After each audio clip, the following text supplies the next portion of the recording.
Hello class 11. Today we are going to do our next poem and the name of the poem is The Voice of the Rain, written by Walt Whitman.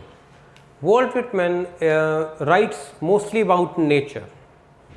He is known for its romanticism. Okay, romanticism is all about writing for nature, feeling the nature.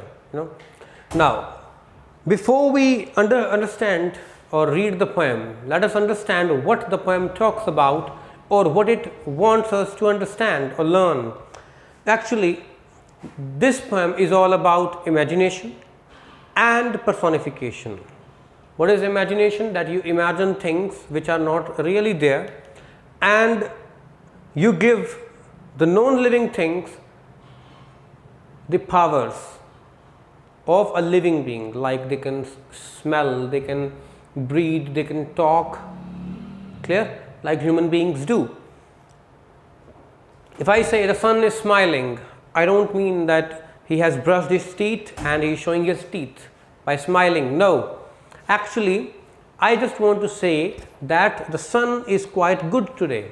It is all about saying the things in a different manner than it must mean. Like if I want to say something, in a fashion that it sounds something interesting to you, और एक मुश्किल चीज़ को मैं आसान तरीके से represent करूँ, एक बड़े चीज़ को छोटे तरीके से, मान लो कोई बड़ी खबर है, उसको मैं दुख भरी खबर को मैं किसी के सामने अगर शो कर रहा हूँ तो मैं थोड़ा छोटा करके करूँगा. अगर कोई खुशी की खबर है तो मैं हो सकता है कि छोटी सी बात को बड़ा करके कह दूँ. तो ये होता है फिगर्स ऑफ स्पीच या पोएटिक डिवाइसेस का यूज़ करना. तो इसमें जो पोएट है वो फील कर रहा है कि वो जो रेन है, जो सॉफ्ट फॉलिंग शावर जो है, वो उससे फील कर रहा है कि मैं उससे बात कर रहा हूँ और वो मुझे रिटर्न में ये कह रही है दैट कि मैं इस धरती के लिए एक पोएम हूँ. मतलब उसने उसको पोएट्री से या म्यूज़िक से कंपेयर किया है कि जिस तरीके से अगर एक आदमी के जीवन में म्यूज़िक ना हो तो वो बड़ी बोरिंग सी हो जाती है, उसकी लाइफ सिंगल साइडेड सी हो जाती है. लेकिन म्यूज़िक जो है वो डिप्रेशन को, दुख को साफ कर देता है, ख़त्म कर देता है. इस तरीके से उसने बताया है कि जो म्यूज़िक है वो एक इंसान में से ही पैदा होता है और वो इंसान को ही इतना ऊपर तक ले जाता है और वापस उसी इंसान तक पहुंचता है. मतलब रिफ्लेक्शन की बात की गई है म्यूज़िक के साथ. तो यहाँ पर भी वही चीज़ दिखाने की कोशिश कर रहे हैं कि जो पोइट्री के अंदर इसमें कि जो रेन है वो धरती से ही स्टार्ट होती है बननी और धरती पे ही वापस आती है और इसी को ही एक नया जीवन देती है, एक उमंग देती है, एक एंथुजियाज्म देती है. तो हम अब पोइट्री को रीड करते हैं, तो आप ध्यान देना. And who art thou, said I to the soft falling shower, which, strange to tell, gave me an answer, as here translated. I am the poem of the earth, said the voice of the rain, eternal arise, impalpable out of the land and the bottomless sea, upward to heaven, whence vaguely formed altogether, changed and yet the same. I descend to lave the drought, atomies, dust layers of the globe, and all that in them without me were seeds only, latent, unborn, and make it pure and beautify it. अब ये brackets में है, for song issuing from its birthplace after fulfillment, wandering, ragged or unragged, duly with love returns. तो देखो बड़ी ही प्यारी poetry है, एक एक शब्द को कितने अच्छे से, हालांकि इसमें कोई वर्ड्स नहीं है, देखा जाए तो इसमें कोई रिदम नहीं है, मतलब राइमिंग स्कीम नहीं एक्सेप्ट की, लेकिन रिदम तो है. बोलने में बड़ा मज़ा आ रहा है, पोइट्री को सुनने में बहुत मज़ा आ रहा है. अब देखो हम इसके एक्सप्लेनेशन की तरफ चलते हैं.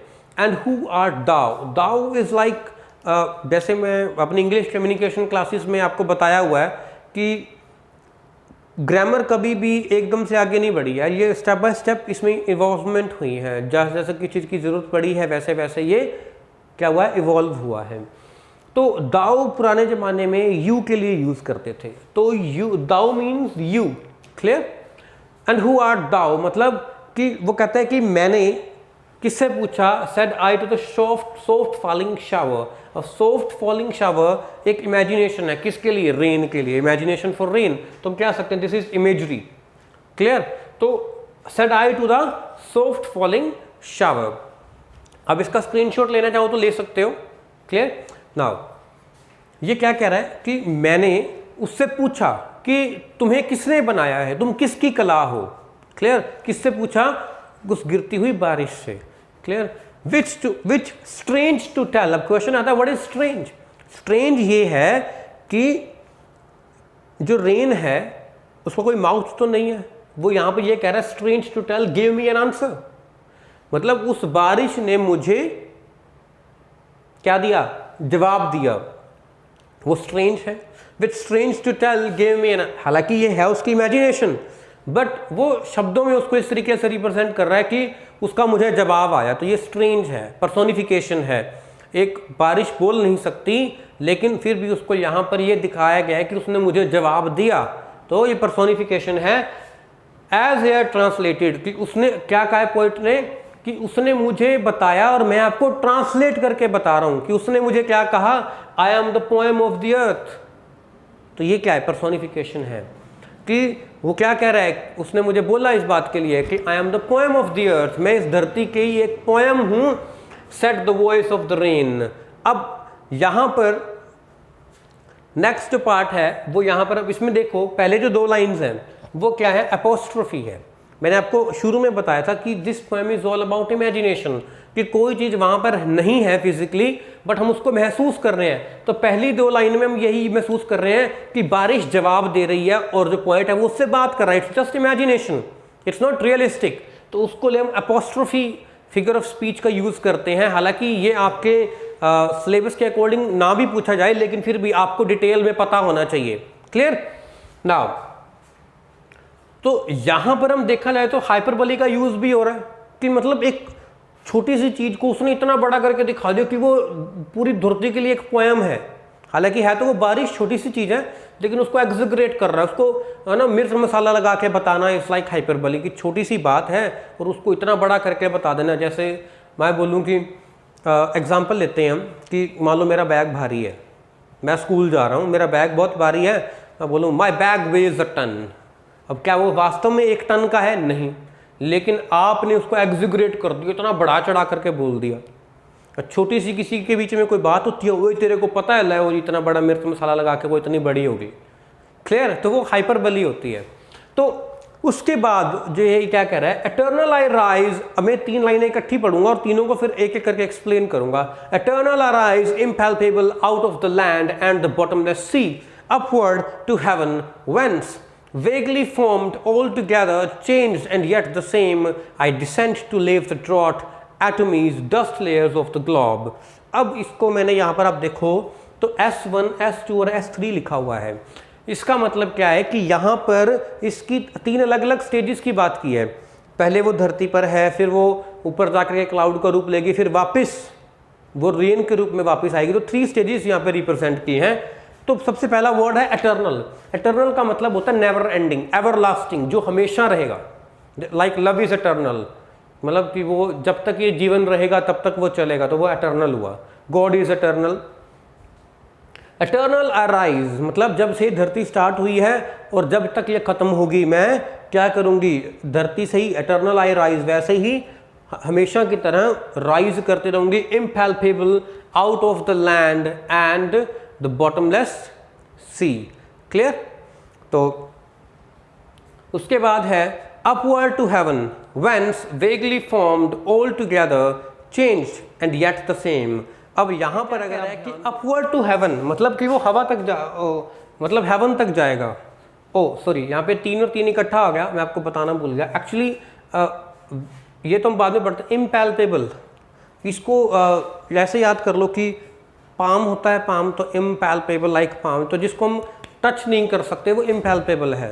नो, तो ये क्या बोल रहा है, eternal rise impalpable out of the land. ठीक है, मतलब वो हवा में है, हमारे साथ एटमॉस्फेयर में है, बट हम उसको महसूस नहीं कर सकते। मतलब कि वो धीरे धीरे ऊपर चढ़ रहा है, लेकिन क्या हम उसको देख सकते हैं? नहीं, हम उसे महसूस कर सकते नहीं है। हाँ, हम ये कहते हैं कि आज नमी बहुत है, हमें महसूस कब होती है? जब गर्मी बहुत होती है, तब हमें नमी महसूस होती है एटमॉस्फेयर में। तो ये कह रहे हैं कि लेकिन हम उस बारिश को टच नहीं कर सकते, पकड़ नहीं सकते। Eternal I rise impalpable out of the land and the bottomless sea. तो ये क्या कह रहा है, eternal I rise impalpable out of the land and the bottomless sea. अब यहाँ पर बॉटमलेस का क्या मतलब हुआ कि धरती की गहराई को यहाँ पर बताया गया है, ठीक है, वेरी डीप बॉटमलेस सी। ये क्या कह रहा है कि जहाँ पर भी मुझे पानी दिखता है वहाँ से मैं इवेपोरेट हो जाती हूँ। तो स्टेज 1 क्या है, इवेपोरेशन है, क्लियर। तो ये क्या कह रहा है कि लैंड से या फिर सी से, जो कि बहुत गहरी है, जहाँ आप देखा होगा ना कि जहाँ समुद्र होता है वहाँ बारिश अक्सर ज़्यादा होती है, क्यों, क्योंकि वहाँ इवेपोरेशन रेट बहुत ज़्यादा होता है ना। तो यहाँ पर अगर हम देखें तो इसमें हमारे पास एसोनेंस है। एसोनेंस क्या होता है कि एक ही सिंगल अब वाउल का बार बार यूज़ किया जा रहा है। अब आप देखो तो ई ई ई ई ई ई ई, तो ये हो गया। उसके बाद ए का भी है इसमें, अब देखो ए ए ए ए ए ए, तो एसोनेंस है यहाँ पे किसका, ए और ई के लिए। तो डिटेल स्टडी हम पढ़ रहे हैं। और उसके बाद ऊपर वाली लाइन में मेटाफर का भी यूज़ हमने किया है कि कोई चीज़ जो है, अब अर्थ बारिश को किससे कंपेयर किया है, व्हाट इज मेटाफर। आप देख लो, मैं कह रहा हूं कि ए इज इक्वल टू बी, मैं कह रहा हूं कि ए बी है, हालांकि ए और बी में कोई कंपैरिजन नहीं है, लेकिन फिर भी मैं कह रहा हूं कि ए बी है। अगर मैं ये कहूं कि ए बी जैसा है तो वो सिमिली होगी, लेकिन मैं कह रहा हूं कि ए बी है। जस्ट लाइक इफ आई से सपोज मेरे में और वैम्पायर में कोई कंपैरिजन नहीं है, लेकिन मुझे कोई कह रहा है कि यू आर अ वैम्पायर। क्यों, क्योंकि मैं टीचर हूँ, मैं अपने बच्चों का बहुत खून पीता हूँ, भाई पीऊँगा तभी रिजल्ट आएगा, ठीक है।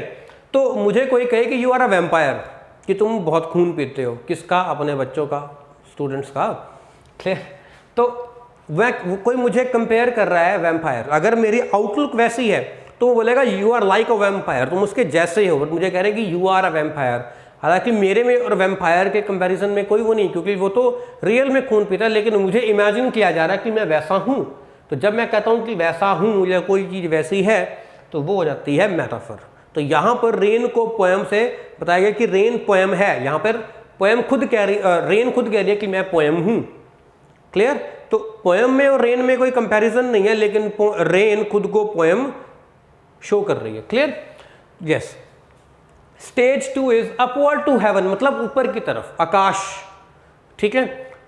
Whence vaguely formed all together, whence मतलब फ्रॉम वेयर और व्हाट सोर्स, मतलब कि वहां पर क्या होता है, वेगली फॉर्म्ड ऑल टुगेदर, और वहां पर जो बारिश की जो बूंदें हैं, कुछ यहां से आई, कुछ यहां से आई, कुछ यहां से आई, सब इकट्ठी हो गई। और यहाँ पर कंडेंसेशन दिखाने की कोशिश की है कि जैसे जैसे ऊपर हम जाएंगे, साइंस का यूज हो रहा है, जैसे जैसे हम ऊपर जाएंगे टेम्परेचर ठंडा होता चला जाएगा। जब टेम्परेचर ठंडा होगा तो बारिश की बूंदें जम जाएंगी और वो किसका फॉर्म ले लेंगे, लिखा हुआ ना चेंज्ड। तो ये चेंज क्या है कि जो इवेपोरेशन है वो किस में चेंज हो रही है, कंडेंसेशन में होकर के वो क्लाउड्स में चेंज हो रही है। लाइक ये कुछ बूंदें थी ऐसे दूर दूर थी, अब इनको इकट्ठा करके क्या बना दिया, एक क्लाउड बन गया इसका, like this, clear. And yet the same, लेकिन है तो वो अभी भी बारिश का ही रूप, पानी का ही रूप है, ठीक है। And yet the same I descend, अब डिसेंड का क्या मतलब हुआ, अब थर्ड स्टेज आएगी इसकी यहाँ पे। आई डिसेंड मतलब नीचे की तरफ फॉल डाउन करते, तो डिसेंड का क्या मतलब हुआ यहाँ पे, go down. I go down to lave the drought, lave का मतलब क्या हुआ, किस चीज को साफ करना, वॉश करना। कोरोना वायरस के चलते यू आर आप उसको लेव आउट करते हो, क्यों, उसको आप साबुन से धोते हो, ठीक है, वो साफ हो जाता है ना। तो लेव द ड्रॉट, अब ड्रॉट क्या होता है कि कुछ लंबे समय तक अगर पानी की कमी रहे तो वो सूखे में बदल जाती है। जैसे राजस्थान में पानी की कमी है तो वहां पर सूखा, ड्रॉट अक्सर देखा जा सकता है, क्लियर।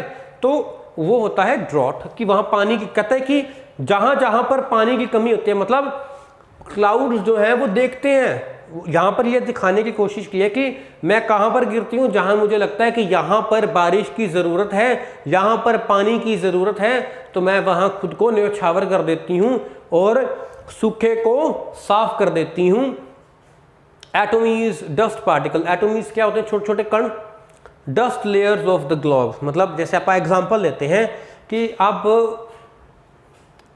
मान लो एक पेड़ है, वो पेड़ मिट्टी, कुछ टाइम बारिश नहीं हुई तो उसके ऊपर मिट्टी के कुछ कण जम जाते हैं, लेकिन जब बारिश आती है तो एक बार तो वो सारी जो मिट्टी की लेयर है वो गंदा पानी साफ आता है, फिर वो बिल्कुल साफ हो जाता है और आप उसको देखो तो वो कितना बढ़िया अच्छा ग्रीन कलर शो करता है, फुल डार्क होता है। वो क्यों?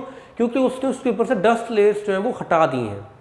तो जो डस्ट लेयर की वजह से उसका कलर जो था वो फेड हो गया था, वो बिल्कुल साफ सुथरा हो गया, the dust layer of the globe. तो यहाँ इसने 3 स्टेजेस बताई, evaporation, condensation and then precipitation. Precipitation मतलब falling down of water in any form, वो स्नो के फॉर्म में भी हो सकती है, वो हेल्स की फॉर्म में भी हो सकती है, वो रेन के फॉर्म में भी हो सकती है। Clear? And that in them without me व सीड्स ओनली लेटेंट अनबॉर्न। अब ये क्या कह रहा है कि मिट्टी के अंदर जहां पर सूखा पड़ा हुआ था, यहाँ जहाँ मिट्टी थी वो सूख गई थी, वहां पर छुपे हुए, लेटेंट मतलब हिडन, लेटेंट मतलब कहाँ गया, ये रहा, लेटेंट मतलब हिडन। तो ये क्या कह रहा है कि उसके बीच में कुछ सीड्स थे, वो लेटेंट थे, हिडन थे, अनबोर्न थे। ठीक है, अनबोर्न थे मतलब मिट्टी में थे, पैदा नहीं हुए थे, उसमें से कुछ भी पैदा नहीं हुआ था, वो वैसे का वैसा ही पड़ा हुआ है। जैसे ही उसके अंदर से रूट्स या निकलेंगी तो वो प्लांट का फॉर्म ले लेगा। तो ये क्या होता है कि अगर आप 10th क्लास में आपने जो रिप्रोडक्शन चैप्टर है उसमें भी आपने पढ़ा होगा ये कि वो पढ़ा हुआ है इससे, लेकिन जब उसको पानी मिला सीड को तो उसको वहाँ से जर्मिनेशन होती है। क्लियर? तो जर्मिनेशन यहाँ पर रिप्रेजेंट की गई है। क्लियर? तो वो अब कैसे वो पैदा होता है, सीड कैसे बनता है, वो that is in the detail. मैंने आपको सिर्फ ये बताया कि रूट्स कैसे निकल रही हैं जब उसको पानी मिलेगा। क्लियर? आपने कुछ एसिड्स के बारे में भी पढ़ा हुआ है, आपने रिस्पोंड के बारे में भी पढ़ा हुआ है आपने। ठीक है, तो लेटेंट अनबॉर्न, वो अनबॉर्न है। क्लियर? तो उसको जैसे ही पानी मिलेगा वो रिस्पोंड करेगा उसके ऊपर और वो किस में बदल जाएगा, एक प्लांट का रूप ले लेगा। तो आपने हार्मोन्स के बारे में भी पढ़ा होगा। तो हार्मोन्स क्या है कि उसमें कुछ हार्मोन्स होते हैं जो उसको रेस्ट्रिक्ट करके रखते हैं, जैसे उसे पानी मिलता है वो राइज कर जाते हैं, वो रूट्स एंड प्लांट्स का रूप ले लेती हैं। And make it pure and beautify it, और वो क्या करता है कि उस धरती को ब्यूटिफाई कर देता है। मैंने आपको भी एग्जाम्पल दिया पेड़ का कि उसके ऊपर वो गिरेगा, उसको मिट्टी को है या कुछ जो एटमॉस्फेयर है जो एसिडिक हो जाता है उसको साफ कर देता है, इस धरती को वो दोबारा से सुंदर बना देता है। जब भी बारिश का मौसम होता है वो कहते हैं कि आज मौसम बहुत प्यारा है, बहुत सुहावना मौसम है। क्यों? जब बारिश आती है तो या मौसम ठंडा होता है तो उसमें हमें जो नेचर के जो कलर्स हैं वो बड़े अच्छे क्लियरली नज़र आते हैं। और बारिश होने के बाद जो भी डस्ट लेयर्स हैं या फिर जो एसिडिक एटमॉस्फेयर हुआ था वो बिल्कुल साफ़ हो जाता है और हमें जो मतलब चीज़ें जो बिल्कुल साफ साफ क्लियरली नज़र आती, तो वो हमें नेचुरल लगता है कि वाकई भी बहुत मज़ा आया। अब जो बाकी चीज़ है इसको इसमें देखो तो इसमें अंडर द फ्रांथेसिस मतलब उसको पैराग्राफ में लिया, उसको ब्रैकेट्स में लिया हुआ है, for song issuing from its birth place. अब इसको इसने कंपेयर किससे, वही आपको है पोएम से, म्यूजिक से कंपेयर किया है कि एक सिंगर अगर वो कोई राग गाता है तो वो जब वो गाता है तो जिसके पास वो गया है, ओरिजिनेट हुआ मेरे में से, ठीक है, और वो जो लोग उसकी चपेट में आए मतलब उसके नज़दीक थे, जिसके कानों में वो राग गया, हालांकि वो होना रिदम में चाहिए, अगर वो बेसुरा होगा फिर तो गुस्सा ही आएगा, जैसे कई बार तूफान आके करता है हमारे साथ। तो वो जब किसी के कानों में पड़ता है तो वो मन को शांति देता है। ऐसे ही ये कह रहा है कि जब बारिश आती है तो वो धरती को एक चैन की सांस देती है। जो सीड वेट कर रहे होते हैं पानी की, उनको जब वो मिलता है तो वो भी अपने आप में एक जन्म का हिस्सा बन जाते हैं, वो भी इस धरती का हिस्सा बन जाते हैं जन्म लेकर के। तो for song issuing from its birth place, मान लो मैं गा रहा हूँ तो उस सॉन्ग का बर्थ प्लेस क्या हुआ, मैं हुआ ना, क्योंकि मेरे में से साउंड निकल रही है, वाइब्रेशंस निकल रही हैं।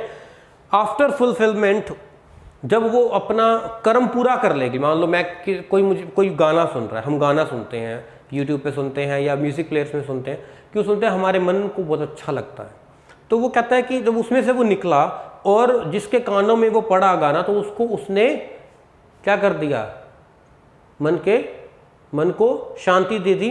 तो फिर वॉन्डरिंग मतलब इधर उधर घूमना फिरना, ऐसे घूम फिर करके वो वापिस आ जाता है, रैग्ड और अनरैग्ड। अब रैग्ड एक्चुअल सेंस में रियल वर्ड जो है वो W से स्टार्ट होता है, तो रेक्ट और अनरेक्ट, क्योंकि इसको अनरेक्ट दिखाना था तो इसलिए इसको भी रेक्ट शो कर दिया। वैसे रेक्ट का मतलब होता है रूइंड, खराब हो गया। वो कहता है कि जो गाना है वो वहां तक गया अपना काम पूरा करते करते, हो सकता है कि मेरे कानों में या मेरे तक जब वो वापस आए, क्योंकि वाइब्रेशंस जाएंगे तो वापस भी आएंगी, तो कहता है कि हो सकता है कि वो वाइब्रेशंस यहाँ तक आते आते खत्म हो जाएं, डिस्ट्रॉय हो जाएं, लेकिन वो जा करके जब अपना काम पूरा करके वापस आती है तो जरूरी नहीं है कि वो बिल्कुल ओरिजिनल पोजीशन में हो, वो अनरैक्ड भी हो सकती है, और वो रैक्ड मतलब रुइंड, अनरैक्ड मतलब अनरुइंड। विद लव रिटर्न्स, क्या कहता है कि इसको उसने अब क्या कह दिया कि वो प्यार समेट करके वापस आती है।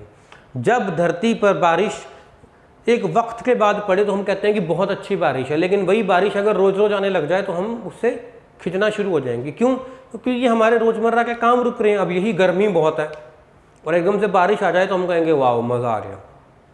ठीक है, विद लव रिटर्न्स, क्लियर। एक ही गाना बार बार सुनेंगे तो वो हमें बोरिंग लगने लगता है ना। तो यही यहाँ पे कंपेयर किया है उसको कि वो अपना सॉन्ग की तरह है जो खुशी बहुत देती है और वापस धरती से निकलती है बारिश, उसी जैसे मैं गाना गा रहा हूँ लोगों को सुना के मेरे तक आएगा वो वापस, ऐसे ही जो बारिश है वो धरती में से पैदा हुई है, कंडेंस होगी ऊपर जाके बादल की फॉर्म लेगी और वापस से बारिश की फॉर्म में नीचे आ जाती है और फिर से वही इवेपोरेट होती है। तो ये जो प्रोसेस है ये एटर्नल है, क्लियर। तो ये वाटर साइकिल को रिप्रेजेंट किया इसने यहाँ पे। तो वाटर साइकिल को उसने एक पोइट्री का रूप दिया है और कंपेयर किया उसको पोएम से या सॉन्ग से। तो इस तरीके से ये हमारी जो पोएम है। और फिगर ऑफ स्पीच इसमें बेसिकली ज़्यादा कोई क्वेश्चन पूछ ले तो आपने यही बताना है कि इसमें पर्सोनिफिकेशन का बेसिक जो है वो ज़्यादा यूज़ किया है। और ये जो ब्रैकेट्स का यूज़ किया है इसमें ऑब्जर्वेशन है पोएट की। यहाँ पर जो ऊपर था वो यहाँ से लेकर के आई एम से लेकर के यहाँ तक वो पोएम मतलब रेन बता रही थी अपने बारे में कि मैं ऐसी हूँ, मैं वैसी हूँ, मैं बारिश लेकर के आती हूँ, मैं सबको अच्छा कर देती हूँ। वो यहाँ चुप हो जाते हैं। उसके बाद जो ब्रैकेट में इसको रिप्रेजेंट किया है वो इसलिए किया है कि यहाँ पर पोइट की ऑब्जर्वेशन है कि जो वो खुद मन में ये चीज़ सोच रहा है रेन की बात सुनने के बाद कि ये तो एक सॉन्ग की तरह है। क्लियर है? वो कैसे है वो मैं आपको एक्सप्लेन कर चुका हूँ। फिर भी अगर आपके माइंड में कोई डाउट है तो आप मुझसे कमेंट सेक्शन में पूछ सकते हैं। I will try to clear your doubts. Till then thank you so much. Do like, subscribe and share this video with your friends for because इतनी डिटेल्ड एक्सप्लेनेशन अभी तक यूट्यूब पे नहीं है। आ जाएगी तो वेल एंड गुड है, but I like to share my knowledge with you people. Do like, share, पढ़ो और किसी के साथ भी चैलेंज कर सकते हो। आप अपना एग्जाम बहुत अच्छे से क्रैक कर सकते हो। Thank you so much. Till then see you.